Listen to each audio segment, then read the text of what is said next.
Welcome back to another episode, folks. Afro.Senpai here. Today, we're going to be getting into how I found $7,000.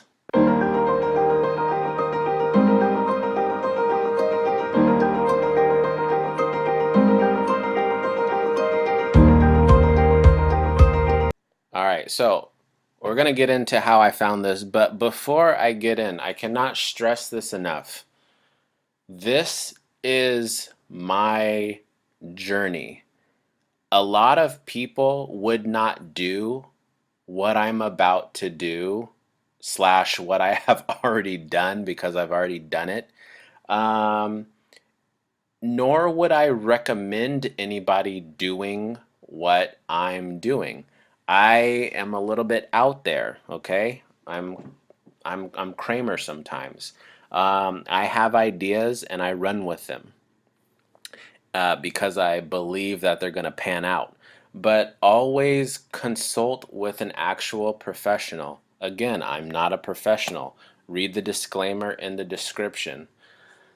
Do not take my advice on anything. All I'm doing is showing people my journey, how I'm accumulating money, what I'm doing with my money, and that is it. This is entertainment purposes only. Education, if you get educated, that's great, but I'm not saying here's what you need to do because I'm a professional. I am not a professional. I'm senpai, remember? That's the difference between senpai and sensei. All right. This is the Department of Retirement Systems. So if you're in the United States, every state, I believe, has their own Department of Retirement Systems. So if you're trying to figure out this stuff for yourself, just do DRS and then your state. So I found out about this website because of the HR people told me about the DCP. So to sign up for the deferred compensation program, which we talked about in the previous episode, I had to create an account. And when I created an account, I was able to fill out everything that I wanted to do for my DCP. And then it also gave me access to all these pension plans that I have. So real quick, the difference between a pension plan and like your 401k or your 403b type stuff.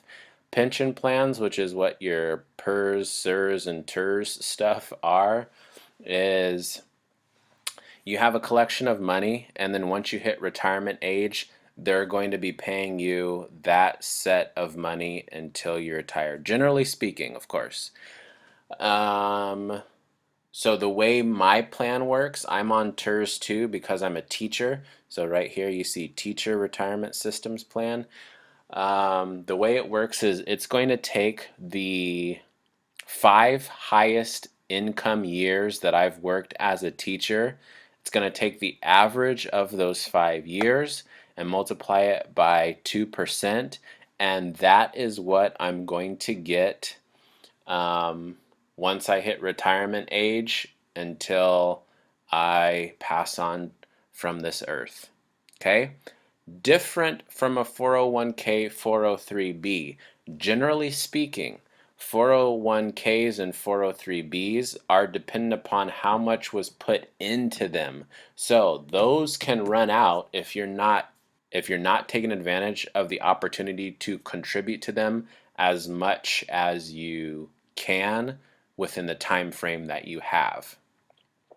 So real quick recap: PERS, SIRS, TERS, pensions stay with you until the end.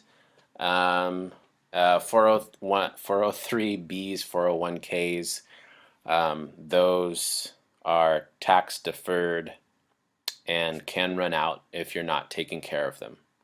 And if you're not doing your due diligence and working with somebody to make sure you're on track. But anyway, I digress. Okay, so down here we see that deferred compensation program. Love you. And here's the TERS that I talked about. And then I saw these two other things. And I was what in the feezy? Because I thought I only had one TERS. I thought I only had one TERS account. And so I clicked on this one, and it was for about $113.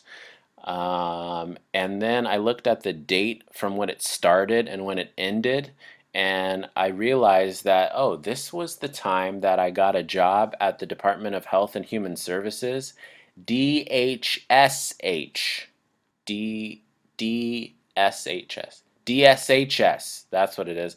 I always mix it up, even though I try my hardest. Anyway, so they, with the paychecks that I was doing, they were contributing a little bit to this pension plan. And I say, okay, cool. And then I click on this one. This is for my school employees retirement plan. And this one was for $7,000. And I was like, oh my gosh, I have $7,000 that I didn't even know about. And these two were both not active because I wasn't at the school anymore, right? This one is active because it's all of my teaching stuff. So this one is sitting about 22,000 if I'm not mistaken. So I'm not touching that one. This is going to be, I'm going to ride that one out until, until the end. So that one will take my 5 highest paying years, take the average of that number, and give me 2% of that once I hit retirement. So I'm not touching that one. But this 7,000 that I found and this 100 that I found, I talked to this department because I wanted to see if I could transfer this money out, and they told me that while I can transfer it out, this plan was going to give me about $54 a month, and this plan was going to give me like a couple hundred a month. And I thought to myself, well, if I'm going to complete my goal of having $1 million, getting $54 a month and getting $100 a month isn't really going to mean much to me because I'm going to be so diligent with my money that it's going to be chump change by that age. So I said, okay, I want to withdraw the 7,000 and the 100 and put it into my Vanguard IRA. Um, and because it's just a straight transfer of one deferred account to another, I'm not paying any penalty or taxes or anything. It's just moving from one investment, retirement investment account to another, so I'm good there. So the 100 is already in my Vanguard account. This 7,000 is already in my Vanguard account. And then my previous school district started a 403B for me, but I want to transfer that money again over to my Vanguard IRA account because I don't want to have all these random accounts in various spots. I just want everything in one account. That's why I'm switching as much stuff as I can to Vanguard. So 100's going, 7,000's going, and then my 403B with Clover Park School District is at about 2,500. So all that is being transferred over to Vanguard. And let me tell you, the PERS and the SIRS transfer couldn't be easier. I just filled out a piece of paper, checked 2 boxes, and then sent it off, and they said, yep, we got you, and they sent my money to Vanguard.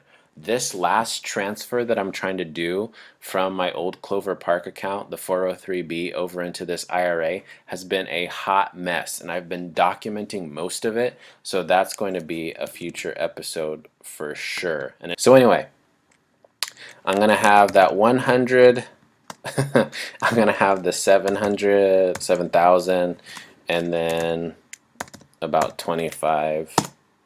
And that's going to be about 32,000 within my Vanguard IRA. All right, so I'm going to have $32,100.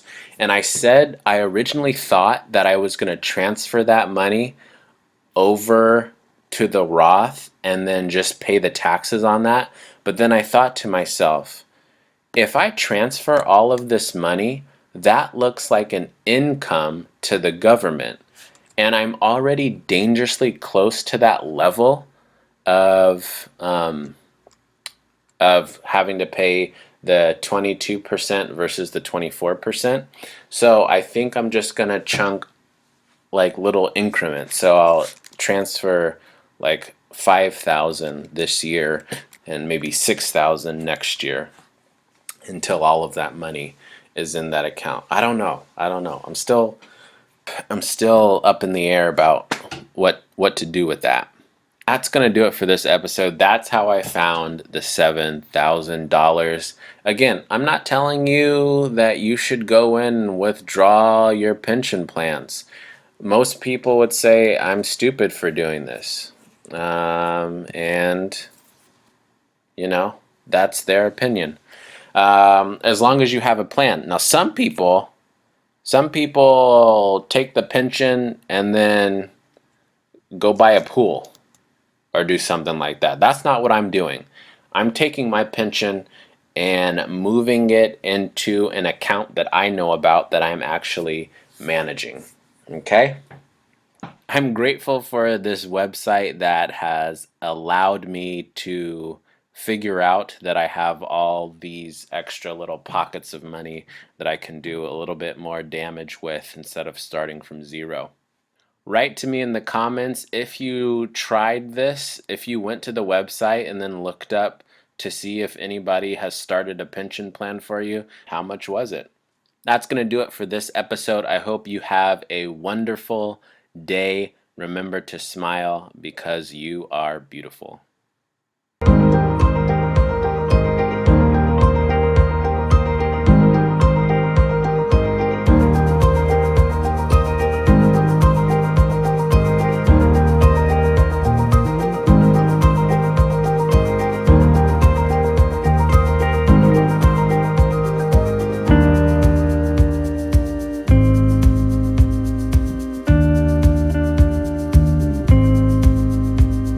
Welcome back to another